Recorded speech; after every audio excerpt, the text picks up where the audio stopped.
national statistics has today confirmed that Britain has fallen into recession. And we now know that GDP per capita fell in every quarter of the last year. Let me start by saying that this is deeply worrying news for families struggling to make ends meet and for businesses too. These are provisional figures. They may change, but it is absolutely clear that Britain remains trapped in a spiral of economic decline.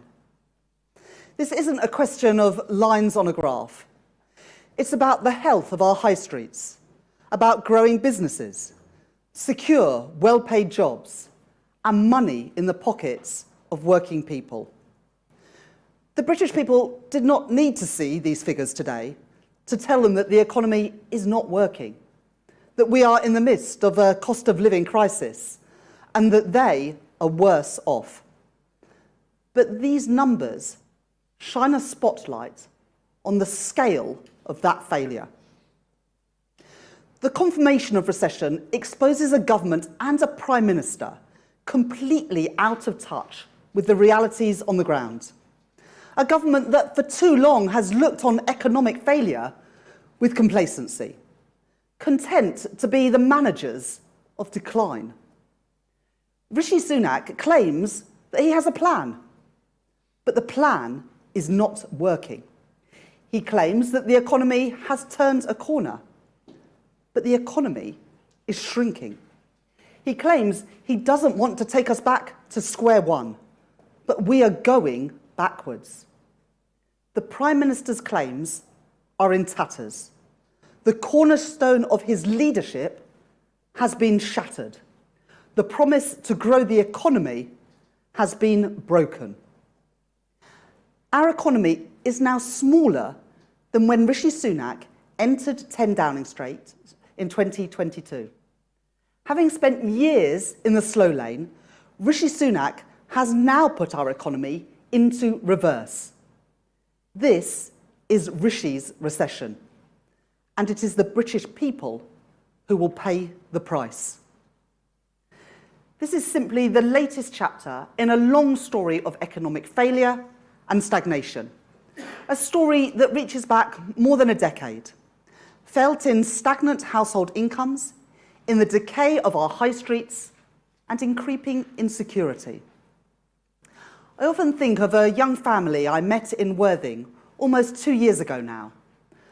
A mum and a dad, working 5 jobs between them, struggling to make ends meet, constantly juggling work and childcare. As a family, they only get half a day a week together. They felt that any hope of buying a home of their own had evaporated. Good people, working hard. And do you know what the mum said to me? She said, "You just wonder if you're doing something wrong." Well, something has gone profoundly wrong, because an economy that isn't working for working people isn't working at all. It is time that the Conservative Party took some responsibility. The origins of many of the crises that we have faced are global: pandemic, war, energy crisis. But their consequences have been exacerbated by the choices of Conservative governments. Each time crisis has hit, Britain has been acutely exposed. First, austerity that choked off investment. Next, years of political instability which has fueled economic instability. Brexit without a plan. The Conservatives' mini-budget sending mortgages and interest rates soaring. 5 prime ministers. 7 chancellors. 11 plans for growth, each yielding less than the last. If the UK economy had grown at the average rate of other OECD economies over the past decade, it would now be £140 billion larger, equivalent to £5,000 per household every year. That would also mean an additional £50 billion in tax revenues to invest in our crumbling public services. Today, the average British family is 20% worse off than their German counterparts. 1 in 3 working-age families have less than £1,000 in savings. And the typical family renewing their mortgage this year will find themselves paying an additional £240 every month.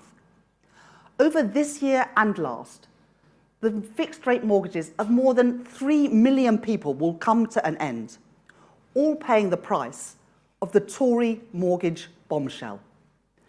And there are 700,000 more people out of the workforce now than when the pandemic struck 4 years ago. The Conservative Party can't fix the problem. They are the architects of the problem. Britain needs change. Our economy needs change.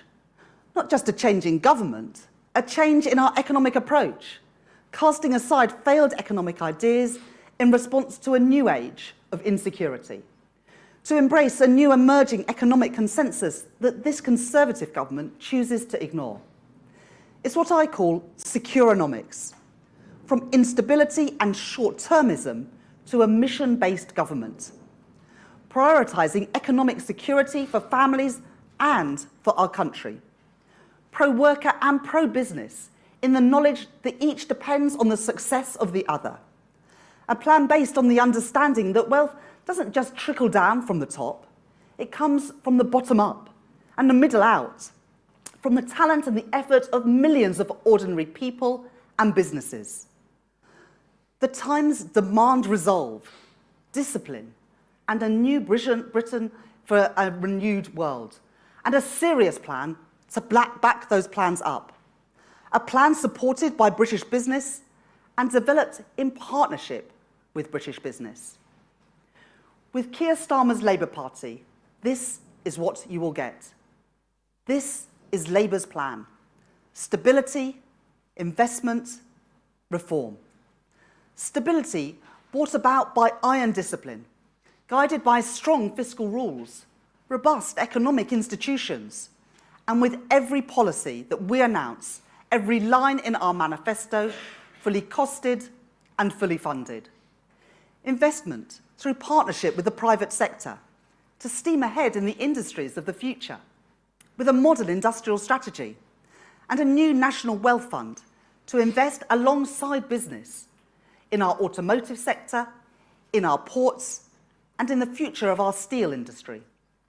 And with a new national champion in homegrown power, Great British Energy, leading the way on floating offshore wind, tidal, and nuclear power, to ignite growth, boost our economic security, drive down bills, and create good, well-paid jobs in all parts of Britain.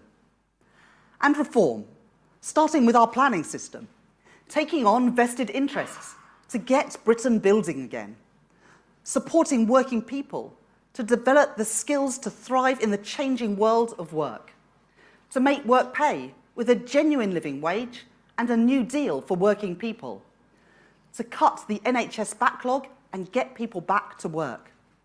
Stability, investment, reform. The foundations of a plan to break free of the Tories' vicious cycle of stagnant growth, rising taxes, and falling living standards. To repair our economic security. I am under no illusion about the scale of the challenge that we may inherit.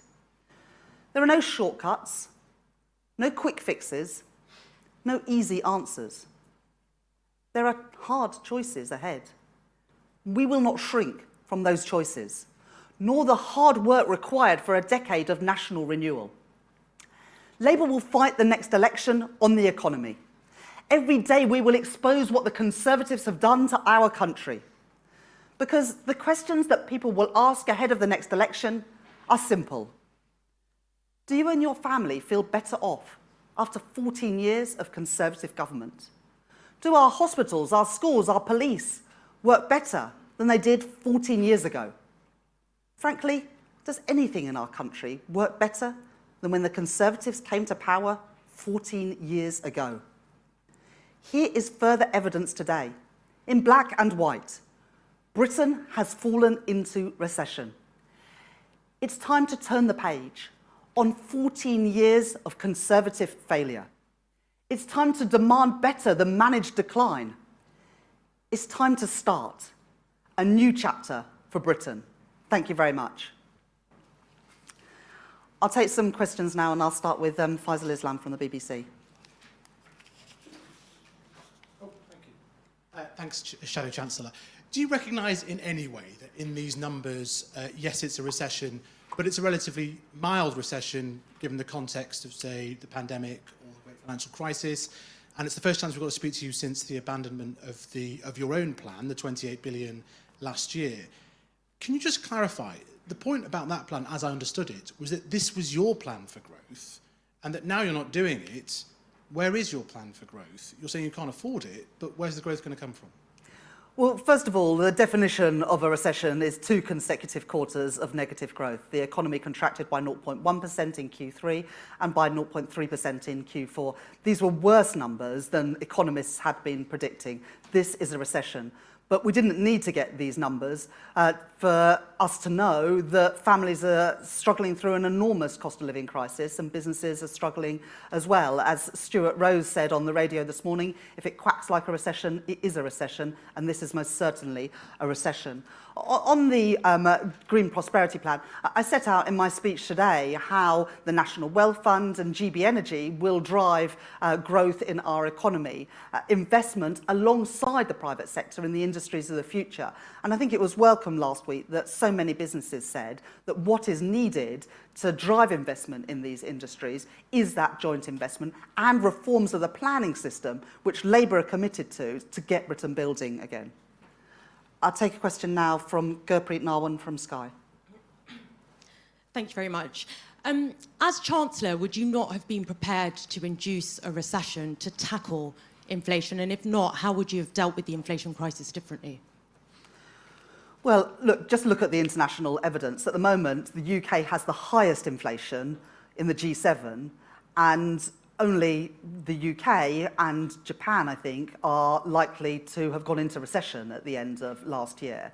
So I don't buy this argument that you need to have a recession to get inflation down. Other countries doing an awful lot better at controlling inflation whilst also managing to grow their economy, which is the point that I made about Britain being acutely exposed to the challenges that we face. I just do not accept this premise that this was what was needed to control inflation. Other countries are doing this an awful lot better than we are here in the UK. I'll take a question now from Libby Viner from ITV. Shadow Chancellor, you've dubbed this Rishi's recession. How can you ensure that it wouldn't become Rachel's recession, should you get into power, when you have actually scaled back so significantly on your green investment plans? Well, first of all, Rishi Sunak has been been Prime Minister now since October 2022, and in every quarter, since he's become Prime Minister, the economy is now smaller than when he came to office. And of course, one of his 5 pledges was to grow the economy. We now know he's failed to achieve this, and the economy is going backwards. This is his recession. He promised to grow the economy, and he has failed. Unlike this Prime Minister and this Chancellor, Keir Starmer and me have got a real plan, a concrete plan for growth. And don't just take our word for it, take the word of the businesses who have helped us devise these plans, whether it's reform of planning or of pensions, the National Wealth Fund and GB Energy. This is all about getting the growth in our economy that we need. The Conservatives have no plan. We have a serious plan that we've worked on with business. And the Green Prosperity Plan is still there. A National Wealth Fund to invest in carbon capture and storage, in green hydrogen, in our steel industry, in renewable-ready ports, as well as GB Energy, with an endowment to invest in nuclear, tidal and floating offshore wind. These are plans that this government don't have, that the Labour government will have to grow our economy and to secure that growth and investment that we need to turn things around after 14 years of Conservative failure. I'll take a question now from Liam Halligan from GB News. Shadow Chancellor, what would you put in a budget on March the 6th if you were standing at that dispatch box where Jeremy Hunt will be standing? Well, first of all, I do find it extraordinary that the actual Chancellor of the Exchequer is providing a running commentary on his own budget. Now, I worked at the Bank of England for many years and I've been in politics for a long time now. I have never seen anything like it with a Chancellor giving a running commentary. It is dangerous and it is very misguided, and I would urge him to stop this because it creates the uncertainty that is that we really don't need.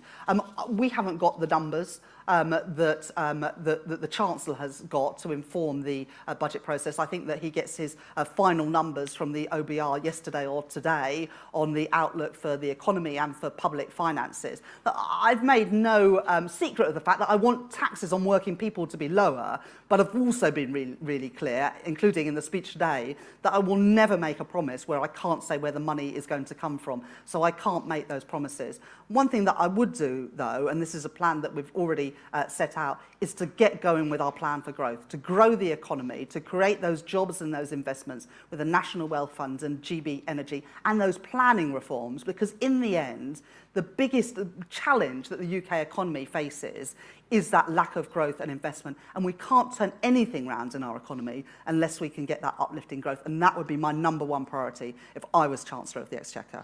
I take a question now from George Parker from the FT. Thank you, Shadow Chancellor. You say there are some hard choices ahead. Can I ask you about one of them relating to the budget? You referred to the Chancellor and the public services and the very constrained public finances. You've criticised the government for considering maxing out the credit card on unaffordable tax cuts. You've talked about a scorched earth policy regarding the public services after the election. The question is this: if Jeremy Hunt announces tax cuts in the budget, as we think he will Labour support them? Well, as I said in my answer to Liam's question, that depends on the state of the public finances and the projections set out by the OBR. I objected to the cuts, to the increases in national insurance when Rishi Sunak tried to increase them as Chancellor, because I thought it was wrong to increase taxes on working people in the middle of a cost of living crisis. We supported the cuts to national insurance when the government finally got around to doing that. But I will never make any commitments either around spending increases or tax cuts without being able to say where the money is going to come from. I take a question now from Ryan Saby from The Sun. Shadow Chancellor, you continually talk about boosting economic growth, but how will you do that with the boost productivity among the economically inactive? 9 million people aged 16 to 64 not in work or not looking for work. How will you look at trying to boost productivity there? Yeah, this is absolutely a huge challenge in our economy. And we are an outlier amongst other countries around the world in failing to get people back to work since the pandemic. As I said in my speech just this morning, there are now 700,000 more people who are economically inactive compared to 4 years ago as we went into the pandemic restrictions. And the government needs to take some responsibility for that. We've got, I think, a waiting list for our NHS of 7.8 million today.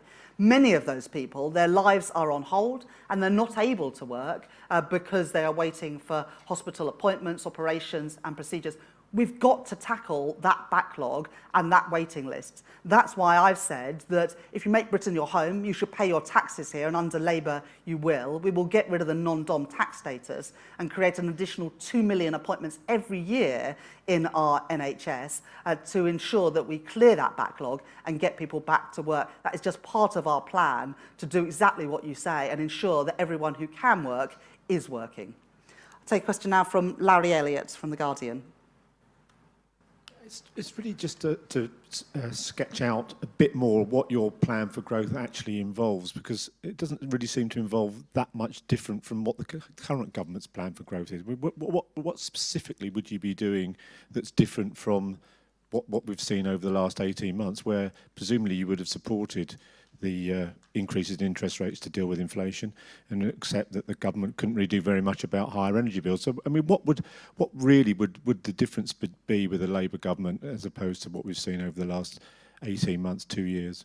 Well, Reject entirely that there's little difference between what Labour and the Conservatives offer. We've got a comprehensive plan for growth that has been drawn up with business. Let me just give you a few examples of that. Labour would reform the planning system to get Britain building again. There are, at the moment, something like £200 billion worth of projects waiting for connections to our grid system, but they're being held back by restrictions in the planning rules. At the moment, it takes something like 2 years to build a wind farm, but you can take 13 years to get a connection to the grid because of bureaucracies in the system.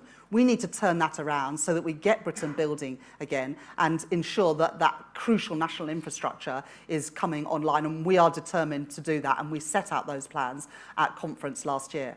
The National Wealth Fund, with £7.3 billion endowment, and the Great British Energy, endowed with just over £8 billion, will invest in some of the jobs and the industries of the future, from green steel to hydrogen to carbon capture and storage, floating offshore wind, areas where Britain has got enormous potential but are being held back today by a Conservative government with no plan to realise the potential of those new industries of the future. And that's good for consumers as well, because it's lower bills, and it's good for working people because it's good jobs paying decent wages in all parts of the country, and it's good for our national security because it means we're less reliant on Putin and dictators around the world for our basic energy needs.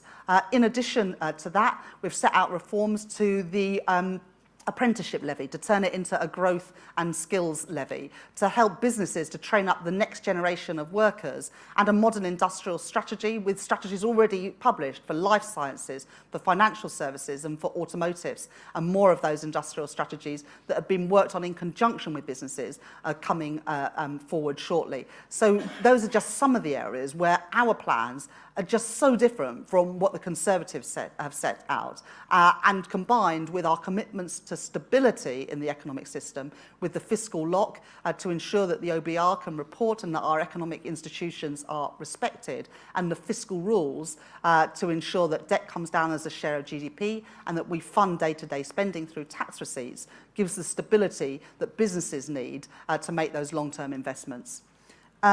Lizzie Buckham from The Mirror. The Chancellor's reportedly looking at a further squeeze on public spending to allow for tax cuts in the budget. What's your view on that as a trade-off, and will you commit to not imposing further cuts to public services? Well, unlike the actual Chancellor, I don't think it is a very good idea to provide a running commentary on the budget. I do recognise that our public services are under huge pressure, unlike perhaps the Conservatives do, which is why I've said there does need to be an immediate injection of cash into our public services, which is why we would end the tax break where non-DOMs don't pay taxes in the country in which they live. It's why we would end the tax break where private schools are not paying VAT or business rates, and it's why we would change the rules about how the bonuses of private equity managers are taxed. And we would use all of that money to fund an immediate injection of cash into the public services, which are on their knees today. But then we've got to have a serious plan to grow the economy. As I set out in the speech just this morning, if our economy had have grown at the rate of other OECD countries these last 14 years, our economy would be £150 billion bigger, worth £5,000 for every family in the UK, and we would have tens of billions of pounds of additional tax receipts, which we would be able to use to invest in our public services. That's why it is so important that we grow our economy, and that's why Keir Starmer and me have put so much reference on our plans for growth, because that in the end is the way that we encourage investment in Britain, improve our public services and improve the living standards for ordinary working people. And a final question from Amy Gibbons at The Telegraph. Thank you, Shadow Chancellor. Following the events of this week, do you think the vetting of your parliamentary candidates is strong enough? And will you tighten up the selection process in light of what happened with Azhar Ali and Graham Jones?